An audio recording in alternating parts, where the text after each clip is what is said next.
Much control and blessing and glory through the church as he ever has. And so I'm welcome here to be part of it. I'm going to have a word of prayer and ask God just to speak in these next few minutes. Father God, thank you for your goodness and grace. Thank you for this chance to just be part of this church family. And would you just bless them, Father? Only those who are all in at a church know the effort it takes to be part of a local community, Father. The time that it takes to set apart, just even be physically present or to be online. The time it takes to set things up, tear down, things that takes for the kids ministry leaders to print out and plan during the week and prepare their lessons, Father, and the time that the band takes and the amount of logistical nightmare it is, even just to practice at times when they're a transitional church, God. To get here early, set up, to work out parking, to work out facility issues, to work out weather issues, God. Most people, Father, have no idea all it takes just to simply run an American church, Father. And I pray that you would bless these people, Father. Bless the core, those who have signed up for this and those who are in the thick of it, Father. Would you bless them in ways we can never imagine? And with the future of this church, Father, your hand just bless it more than we could ever dream. In Jesus' name, amen. Amen. Well, one of the verses I want to start off with is Matthew chapter 5. This is a Sermon on the Mount, and you guys aren't here today if you're watching online, but I actually feel like I'm preaching like the Annapolis version of that here on this little mountain here. But this is Jesus in Matthew chapter 5 and Matthew chapter 6, verse 33. Matthew chapter 5, verse 13 says this: "You are the salt of the earth, but if the salt has lost its taste, how shall its saltiness be restored? It is no longer good for anything except to be thrown out and trampled under people's feet. You are a light of the world. A city set on a hill cannot be hidden. Nor do people light a lamp and put it under a basket, but on a stand, and it gives light to all that is in the house. In the same way, let your light shine before others, so that they may see your good works and give glory to your Father who is in heaven." Those two sections of verses of Jesus' Sermon on the Mount were two verses that, as I went into starting Centerpoint Church 13 years ago, were key verses that stuck with me. There's a lot that changed over the years, but those two principles never changed my mindset of why our church existed. One was to be the salt of the earth, and that the context there is Jesus was saying that Christians and in the broader sense churches need to be effective. You'll probably have heard that illustration many times where the salt in those days was valuable. Salt in those days was used to preserve food. It was there for taste, of course. It was actually in many cultures a form of currency even at that time. It was a very valuable thing. And Jesus was talking about how valuable Christianity, how valuable the message of the gospel was, how valuable their purpose was as Christians, and together the church would be. And so if a church should be anything, it should be effective. And if a church is in a community and it's not being effective, they should be asking themselves, why are we having no effect on this community? And there were many seasons in the life of Centerpoint Church where I thought, are we doing anything here? Like, if we did go away, before I had any plans to ever go away, I used to ask myself, like, would people even know that we went away? Like, are we really, are people's lives being changed? Is there any good effect going on here? And that was always a calling to me back to what our purpose was. Because you can do church without this, right? Like, I can be a church with my family and another family or two, and we're gathered together, and we don't need to waste money on facilities. We don't need to waste money on all that we do or whatever. But if we're going to do church like this, I want to do it with a purpose. And I think church it should be done thousands of ways. Home churches like this, big, huge churches, all those things. I don't think there's a wrong way to church. I just think every church should ask, why are we doing this? And there should be an effectiveness behind it. When you're not seeing the effectiveness you're dreaming of, you're praying for, you should ask yourself, why is that? And the second thing is that church should be visible. This is one of the things early on. I don't know if any of y'all even had heard of Centerpoint Church, but those first 2 years we used to do road signs. Does anybody even remember seeing any of our road signs? Okay, got a couple. Yeah. So we used to do these roads. We did a road sign that, like, the first few months we started, it had a picture of a shrimp on it, and it said, "God hates shrimp." And this is when we were still putting our team together, and I was literally making a play off of the Old Covenant, and shellfish was outlawed, but the love was, it was you had to really look deep into, but it was great marketing. It literally shut down our website. And this was when we were meeting as a team. We were putting a team. It wasn't even before like a church really even started. Shut down our website. We had people. We had the largest crowd come the next Sunday. We were meeting at the Harbor Center, and literally we became known as the church with the road signs. We did road signs all the time. Anytime we did a new series, we would put out 25, 30 road signs all throughout the county. And because I thought if we're not going to be good, we're at least going to be visible, right? And that probably should have been our logo. Like, we're not really good at anything. Our band stunk, the preaching stunk, kids ministry was like, we kept them alive. But we were that, and so, but I did think to myself many times, if we want people who don't know God to know God, they need to know there's a gathering that they can hear something, they can be drawn to. And God used those two prayers of ours over and over again. But the other thing we were a disaster. There's a story in Luke chapter 9 where Jesus is early on in his journey with his disciples, and he's literally telling them about the resurrection. And it's a sad story, it's a pathetic story, it's a funny story. But in Luke chapter 9, it says that Jesus sat his disciples down, and listen to this in verse 43. It says, "And while they were marveling at everything he was doing, Jesus said to his disciples, 'Let these words sink into your hearts, Son of Man. The Son of Man is about to be delivered in the hands of men.' But they did not understand this saying, and it was concealed from them, so they might not perceive it. And they were afraid to ask him about this saying." So Jesus literally is sitting there. He's with the 12, and he's telling them about the importance of their calling, who they are as the disciples, and he's trying to get them to be sober in this moment, have the purpose of what you've been doing, following me, all those things. And here's their response, right? Like, this is their altar call. Instead of them being like, "Wow, you're about to die. This has had, all this we've been doing together," or whatever, you would think that they would be like, "All right, what do we do now?" You think to be humbled, to even be part of that movement. And instead, here's what happens. It says in verse 46, it says, "An argument arose among them as to which of them was the greatest. But Jesus, knowing the reasoning of their hearts, took a child and put him by the side and said to him, 'Whoever receives this child in my name receives me, and whoever receives me receives him who sent me. For he who is least among you is all the one that is great.'" That's exactly what I thought of. Like, when I think about the beginning of Center Point Church 13 years ago, that was us. Like, we had this calling of, here's why we're here. We're here. We exist to bring people back to God. That was our mission statement. But we didn't think about that. We thought about ourselves. And if you looked at our core team, and I love those people, they love, we all love each other today, but they would all say we were a disaster.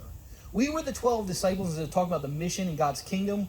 We were worried about our own talents being used. We were worried about our own ministries being used. We were worried about our own agendas. And that's what we would sit around and fight about. I don't know if you guys know where Grump's Cafe is down Forest Drive. I've got about 5 landmarks here in this town that I literally cringe as I go by. Grump's is great, by the way. I don't cringe because of the food. I cringe because when we first started the church, we did an outreach where I had to go to this training in Houston, and it was an outreach training. I had to go there, but one of my sponsor organizations said you have to go to this, whatever. And so I came back from that, and they said, we want you to come back with one outreach event one outreach, not event, but outreach thing you're going to do as you start the church. And so this guy, I knew I was this young, naive, 26-year-old moron. This guy swindled me, basically, and he told me, like, the most effective thing you can do is do this thousands of automated calls and let people know your church is starting. So I talked to this guy. He had a friend in North Carolina that set it up or whatever. Now I know the guy was getting a kickback, all this junk or whatever. But anyway, I was dumb and thought this is what we need to get an instant, launch large was the term back then. Like churches, still to this day, the average church is 80 people or less. And churches back in the 2005, 6, 7, they wanted churches to immediately launch over that because they knew if they didn't, they would rarely grow beyond that. And I'll tell you why about that in a second. So they wanted churches to start with about 120 people. So this was like part of their plan, all this stuff. And so they said, for this automated phone call thing, you pay $1,000, you get 10,000 phone calls.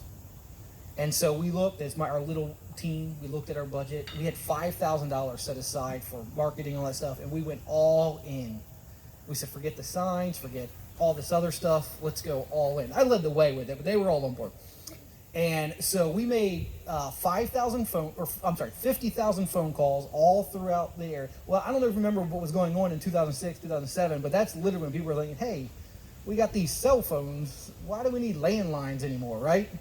And so the people we were calling were not 26-year-old, families, years old people with 2 kids like I had at the time. They weren't people like us. They were people, that were shut-ins. They were people who would never, ever come to our church. And we called 50,000 people that a majority of them would never even step foot in our church. And from that, what they did was, this way the system worked was they gave you a list of the people who responded and said, I want to hear more. And your job was to follow up with them. So me and this other leader of mine, we split the list up and we called 119 people, all to tell them about our church and to try to have coffee with them. And that was supposed to lead into them showing up this one specific Sunday. Well, the one specific Sunday they showed up, we had one person from that $5,000 investment show up. That did not sit well with my leadership team, which was our whole church, was because it was 20 people, and I felt like we just wasted $5,000, and I felt like a horrible leader. They thought I was a horrible leader, which I was, and it just didn't go well from there. And so me and that other guy, who was a much older guy at the time, he's still a good friend of mine. We met at Grump's Cafe to talk through some stuff, and he literally wanted to take over the church. And I was like, what are you taking over? There's like 20 of us that are just fight about everything. We're all screwed up. Our marriages stink. Our kids are disobedient. I'm like, who would want this? And we literally going back and forth. And finally, I literally stood up. And I'm not a typically angry guy. Redskins lose, I might scream about something. Tar Heels get some bad calls, I might scream about something. Chick-fil-A gives me crispy chicken instead of grill, I might lose my head. Anyway, I'm a pretty balanced guy. But I literally stood up and I was like, if you want the church, take it all. And I literally walked out of there thinking, I don't even, if they're dumb enough to follow him, God bless them. If they're dumb enough to follow me, they're probably not the smartest people anyway. Either way, this ain't going to work out good. And literally our church of 20 people split in a group of 10 on each or whatever, and it was just a disaster. And when I think about the early church, I think about the stories like that, and man, I could tell you, Jorge, if you just need to feel better about yourself, man, I could tell you many more. It goes on in that one little story. It says, after get done arguing about that, here's the next line. After about who's the best of us, here's what happens next. John answered and says, Master, we saw someone casting out demons in your name, and we tried to stop him because he does not follow with us. He's not part of our team, right? When we started, it was Centerpoint Church started 1 month.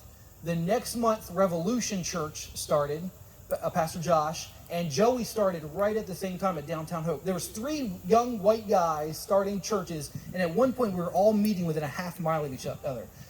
Joey was out of Bay Area, and Josh came with hundreds of thousands of dollars of financing from a great church planting organization. I came from an independent fundamentalist Baptist background. I was literally called a heretic at a meeting because I wasn't using the King James Version and I wasn't preaching in a suit and tie. And so I'm literally comparing and competing with myself with Josh and Joey, who were the most humble, wonderful guys. I'm the most competitive guy, arrogant, and thinking they're my enemy. I just had everything, and they weren't with us. They weren't with Centerpoint. And so I'm viewing the people God has called to establish his kingdom in Annapolis as my enemies. I'm not, when we were meeting together, when we met together, I was all kingdom guy, and Josh and Joey fool. But in my heart, I was just, everything was comparing and competing.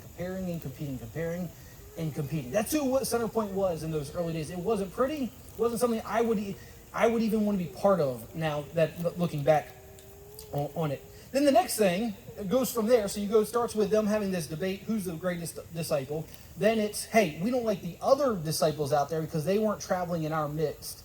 And then it goes to this. Listen to this level of arrogance and inwardness. Verse 51 says, and when the days drew near for him to take up, he set his face to go to Jerusalem, and he sent messengers ahead of him who went and entered into a village of the Samaritans to make preparations for him. But the people did not receive him because his face was set towards Jerusalem.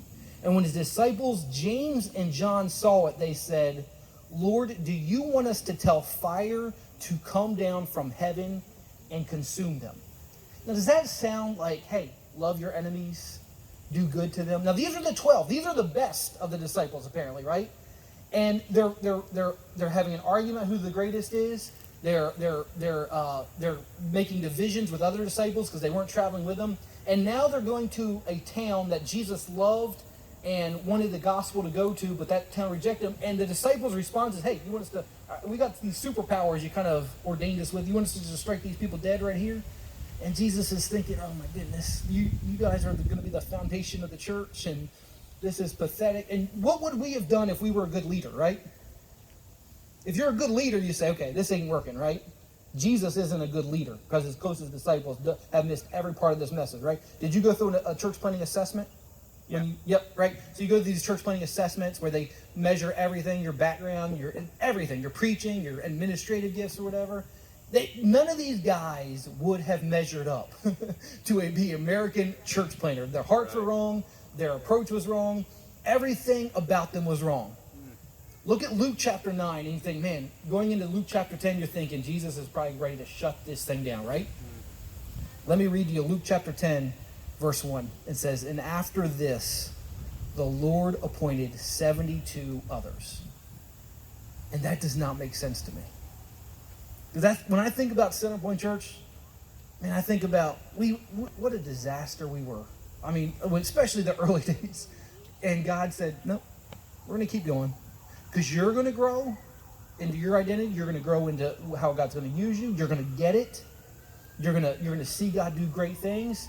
And God knows exactly the type of who we are when he calls us. He knows exactly the journey that he's called us to. He knows exactly the place he wants to take us as a church. Now, I'll tell you 3 lessons I would change from the beginning. And one is this. I would surround myself and focus for years to come with people who are concerned about using their talents and not chasing titles. Titles are man-made, they're earthly. They will stay here. You can give them out, you can pass them out left and right. You want a title? Boom, here you go. You're the welcomer, boom, here you go. And people love titles. Makes them feel good, makes them feel important, especially people come from serving the church that are in a corporate setting. It makes them feel like, oh, I reached a certain pinnacle and really they just had a pulse and you needed somebody at the door, right? But man, if you find somebody that wants their talent to be used by God and simply humbly offers it to a local church, man, God does amazing, amazing things. Be that person. I wish I had taught my team that from the beginning. My team wanted talent, but my team, I had people, we had literally like 30 people, and we had like 5 people that had business cards. Like, what do you need a business card with 30 people, right? Like, what are you, you know? Like, go serve, like, use your talents that God's given you, and just let him take that 5 loaves and 2 fish and just offer it up and multiply it in ways you can never imagine. Never stop being a person that says, God, here's my talent. I don't care what title comes with it. Use this talent in ways I could never imagine. I'm going to read a text here actually from a guy in my church that I got after the church shut down, and he didn't write this. He wrote this thanking me, but I had nothing to do with this. He says, "Hey Donnie, I wanted to reach out to you and express my gratitude to you and Centerpoint for exposing me to Dave Ramsey's program. I was never able to actually take the Financial Peace series due to evening work, but plowed through the books and podcasts in the years past. We've had the black cloud of property ownership rain down during the past three weeks, not COVID related. The AC unit replaced, at rental, breaker panel, plumbing, disposal replacement. Literally just got another phone call from my wife's place in Louisiana, and we literally laughed. Faith and preparedness with these rainy day funds has saved us from stressing on top of the real issues at hand." Now, I would love to take credit for that because I was the pastor of Centerpoint Church. But the person that led our Financial Peace University, that looked at his calling in life and was to help people be financially free and to help them with that, there's a guy, Matt Myers, over there. If you're watching, he's one of our former elders. He's right over there. That was Matt's calling. Matt was, I wouldn't even think about financial peace. Matt would be like, "Hey, Donnie, we need to get this scheduled." He'd be meeting with people one-on-one to help them to that. He would get promoted through the church to where people like this guy would, even if they didn't sign up for the actual classes we were doing, it inspired them enough to journey on their own to it. They're at a place in life where they view finances different. And that was because a guy like Matt and his wife Vonnie never came to me looking for titles. They said, here's our talents, here's what we want to just, and God used them in ways we could never imagine. 2 weeks ago, found out a guy that was connected to our church. I did his son's funeral. Was done. His stepson had a tragic death in Severna Park. He drowned last year. I did his funeral, and it literally is just a mess of a situation.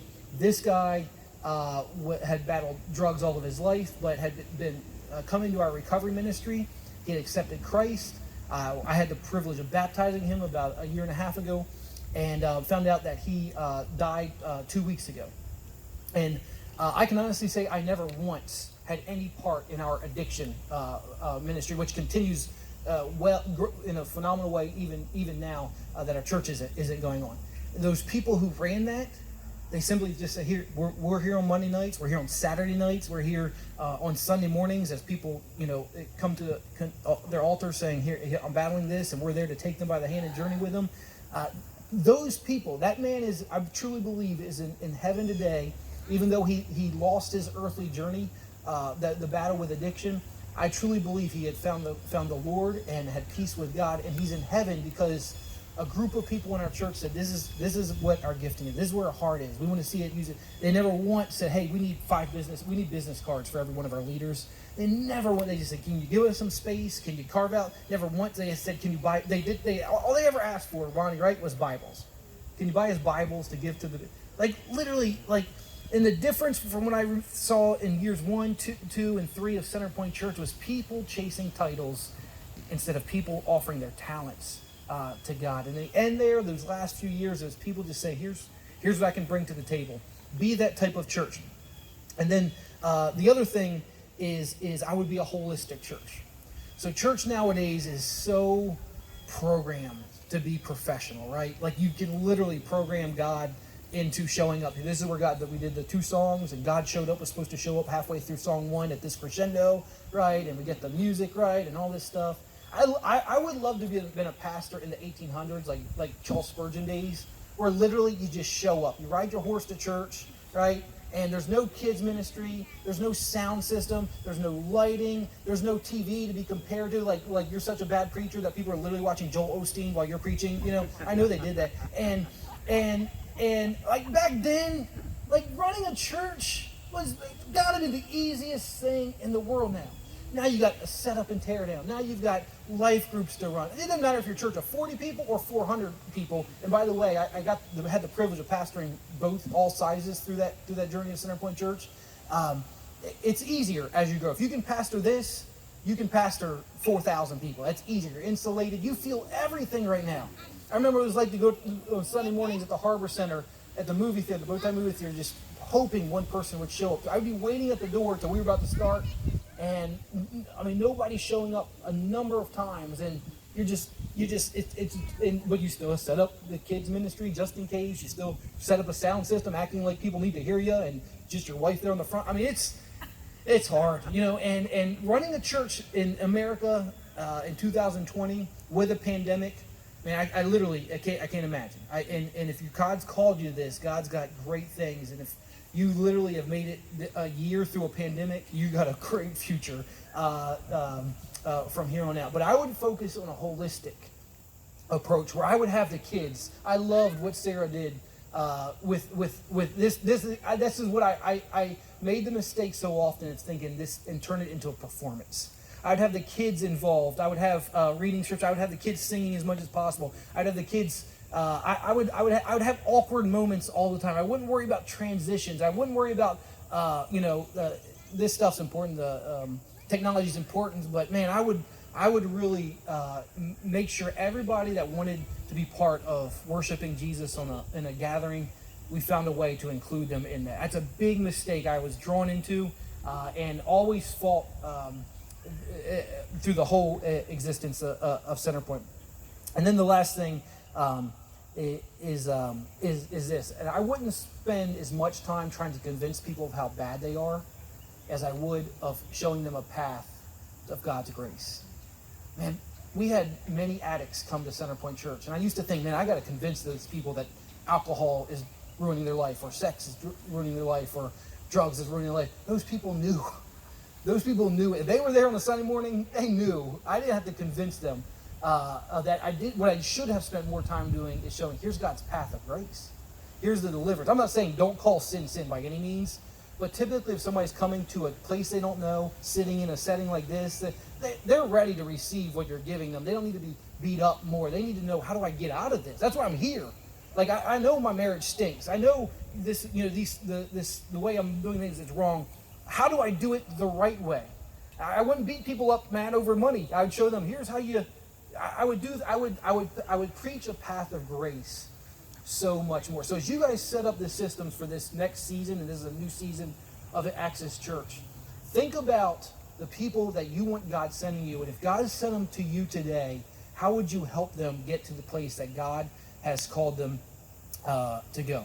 Because I firmly believe this, as God looks at his church and he sees a disaster, he sees us not doing it the right way, or being self-willed, and we look at ourselves and think to ourselves, would I even come to this if I didn't have to, right? If I hadn't committed this, right, or said this or whatever, would I even be part of this? And God is calling out more and more and more, and he's using them in ways we could never imagine. There's a part of the book of Acts where Peter, if you know Acts well, I believe it's Acts chapter 8, where Peter has a vision on the roof, where he sees food that the Jewish people considered unclean. And the vision tells him, the voice says, eat. And Peter says, I've never eaten anything unclean my whole life. And the vision happens again, and he says, Peter, eat. And Peter says, no, I've never eaten anything unclean. And the picture of it is that God is saying, I know you view the Gentiles as unclean for thousands of years, the Jewish people did. And now who you view unclean and not worthy to go through life with, I came to rescue them. That was the message of the vision. And so Peter, one of the foundations of the church, not outside of Jesus Christ, Jesus is the foundation of the church, but the human effort of the church, the leader of the local church in Jerusalem, Peter, for 8 years, that vision happened 8 years after the resurrection. Peter would not have stepped foot into a Gentile's home. And after Peter came down from the roof from that vision, you know that he had actually stepped on the roof. A servant from a Gentile's house had knocked on his door saying, hey, my master wants to hear from you. Will you come to our house? And the next day, Peter walked into a Gentile's house for the first time in his entire life and said, I can't believe this. God is showing me that Jesus is for the whole world. You know that happened 8 years after the resurrection? That blows my mind that Peter had it wrong for 8 years. Like this essential message. He had the message right. He just had who the audience was for was wrong. And for 8 years, God was still doing things. God was okay with his church even not having everything right and still saying, using this person, using that person. And in Acts chapter 9, as you all know, God had an answer for the Gentiles, and that was the Apostle Paul and his conversion, and Paul being the apostle to the Gentiles and Peter being the apostle to the Jews. But for 8 years, God said the church is going to grow, the church is going to change the world, even though they still don't see it clearly. And if you, as Access Church, think, oh, we will get it right one day, and that's when God will use us, you're missing what God is doing right here and right now. And God is using you. He's speaking through you. There's kids listening in their lives. This is the greatest thing in the world to so many people. And guess what happens? When you change in the next season, this is one of the most painful things. People who were all in, as the church grows, the church changes. It's impossible to grow a church without changing who you are. What the funniest thing is, I told Pastor Jorge this on the phone this week, is in the 13 years of pastoring Centerpoint Church, people say, oh, Don, you walked away from your church. We didn't walk away from our church, by the way. I'll tell you that in a second. But I view this. I think I pastored 3 different churches, and it's hard for somebody to understand unless you were part of something for that time and saw it change. But the church we were and the people that were there for years 1 to 3 or 3.5 was a completely different thing from years 3.5 to years 8 or 9. Matt and Vonnie were there during that second season and third season, but who we were in the last season of our church's life was really a completely different church than we were in the second season. And so I don't view it as I've pastored one church. I view it as I pastored 3 churches, and it was a very different thing. I remember when I went through my assessment, they asked me this question, and I literally stopped me. I thought I was killing it, right? I thought, hey, check. And this woman on the board said, how many people have you fired? I was a children's pastor and a single adult pastor in Northern Virginia before I started church here. And I said, what do you mean? She said, how many people have you fired? And I said, I've never fired anybody. She said, well, on your prospectus, you say you want to grow a church, a multicultural church, into this certain number of hundreds of people or whatever. And she said, you're going to need staff to do that, right? And I was like, yeah. She's like, have you ever hired anybody? I said, no, I've never hired anybody. I was a children's pastor. And she said, so you want to lead staff? You've never had to hire anybody? She said, and I'm assuming that, who would you be hiring? And I was like, well, probably people I know. So she said, you're hiring friends. Have you ever had to fire a friend?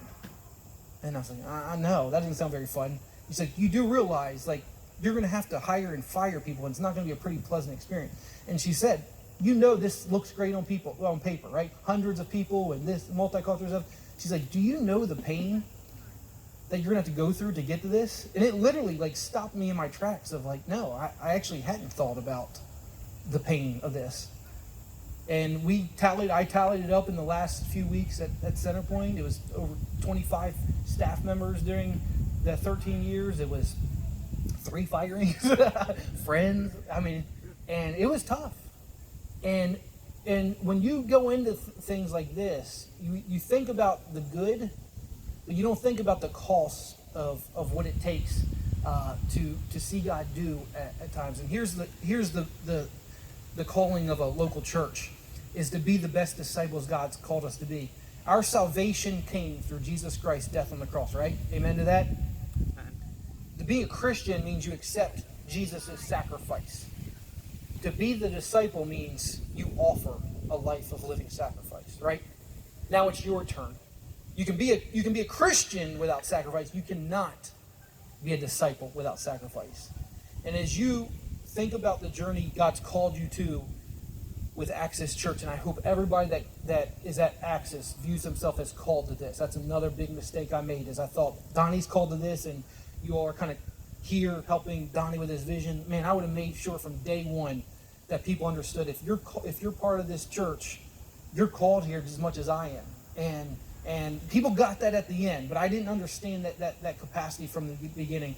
That we got to all be all in to see God do what He's called us to do, and that life of sacrifice He's called us to. That's what He's calling to you right now during this season.